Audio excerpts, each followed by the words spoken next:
Now, I want to talk just quickly about a few solutions. If you'll remember, we had something happen in 1980 and 1992. I'd like to repeat that in 2010. The way we did it is by offering solutions. Here's a few of them. The uninsured are largely between the ages of 18 and 34 years old. They largely work for companies with 2 to 9 employees. If we want to fix the uninsured problem, then let's do it with tax incentives targeted towards our small businesses. Have you ever noticed that every time the Democrats propose some federal program, it's almost always about penalties? Penalizing. We are about incentives. And if the problem is in small business and we know that's where it is, then let's give deductibility on every single health care claim. Let's make sure our small business and our self-employed businesses are not discriminated against. We can fix this problem by super incentives in that area. That's number one. Number two, now I'm gonna share something with you that may make you mad. In fact, I hope it does.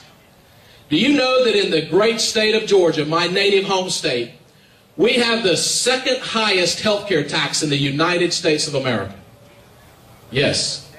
Every policy that's sold in this state, we add 4.75% to it. It's a hidden tax. Nobody sees it. We need to call our legislators and demand that they ask the insurance companies to put it on every policy statement so we, the citizens, will know that we're being taxed.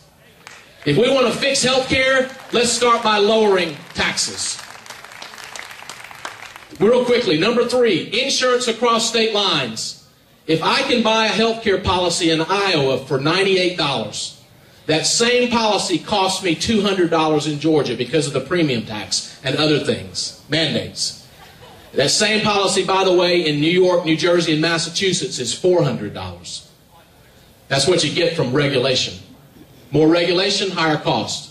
But if we can do that, then let our citizens buy their insurance where it is most affordable. You talk about competition, overnight we can take 15 to 20% out of the cost of our system. The final thing is tort reform, and you heard one of the speakers talk about tort reform. Let me give you an actual example. You know the old phrase, don't mess with Texas? Well, we need to look at what Texas has done on tort reform. When they passed tort reform a few years ago, the first year, 7,000 new doctors moved into the state of Texas. Medical liability costs went down by 23%. Let's tell our legislators in Georgia, it's time for Texas-style tort reform.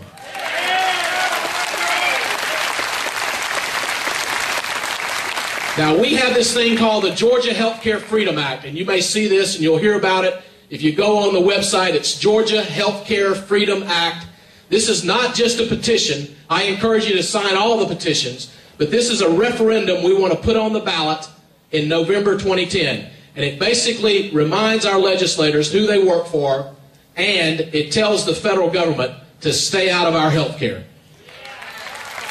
Now, I'm a man of faith, and here we go, I'm going to close. I'm a man of faith, and I know the story, many of you know the story of Nehemiah in the Old Testament.